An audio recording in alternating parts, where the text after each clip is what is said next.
ചില ദിവസം രാവിലെ നമ്മൾ എന്തുണ്ടാക്കും ഓർത്ത് വെറുതെ ടെൻഷൻ അടിക്കും. അപ്പോൾ നമുക്ക് വേണ്ട ഇന്ന് ഒരു ഈസി പണി ചെയ്യാം. കുറച്ച് മൈദപ്പൊടി എടുക്കാം. ഇതിലേക്ക് ഒരു മുട്ട കൂടി പൊട്ടിച്ചിടാം കേട്ടോ.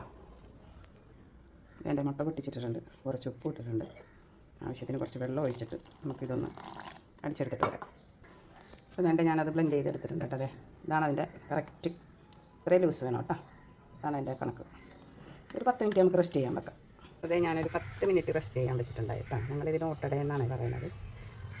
അത് പരത്തി കൊടുക്കണ്ട, ഞാൻ പിന്നെ ജസ്റ്റ് ഒന്ന് ഇതാക്കിയെന്ന് മാത്രമേ ഉള്ളൂ. പെട്ടെന്ന് കഴിയോട്ടായി, പെട്ടെന്ന് ഉണ്ടാക്കിയെടുക്കാം. നോക്കാം, അടിപൊളിയായിട്ടുണ്ട്. ഇല്ല പിന്നെ പരിപാടി അതെ, മൊത്തം എല്ലാം ഉണ്ടാക്കി കഴിഞ്ഞിട്ടാ. ഇതിൽ നമ്മൾ തേങ്ങാപ്പാലാണ് ഉണ്ടാക്കിയിട്ട് വരാവേ. അപ്പോൾ നമുക്ക് പാലിന് കുറച്ച് തേങ്ങ അടിച്ചെടുക്കാം. ഒരു ഏലക്ക ചേർക്കണം കേട്ടോ. അതിലേക്ക് പാലാക്കി എടുത്തിട്ട് വരാവേ. തേങ്ങാപ്പാൽ റെഡി ആയിട്ടുണ്ട്. അതിലേക്ക് ഒരു നുള്ളു ഉപ്പിട്ട് കൊടുക്കണം കേട്ടോ. എന്നിട്ട് പഞ്ചസാര നമ്മുടെ ആവശ്യത്തിന് ചേർക്കാം. ഇതേണ്ടേ നമ്മുടെ സോഫ്റ്റ് ഓട്ടട റെഡി ആയിട്ടുണ്ട്.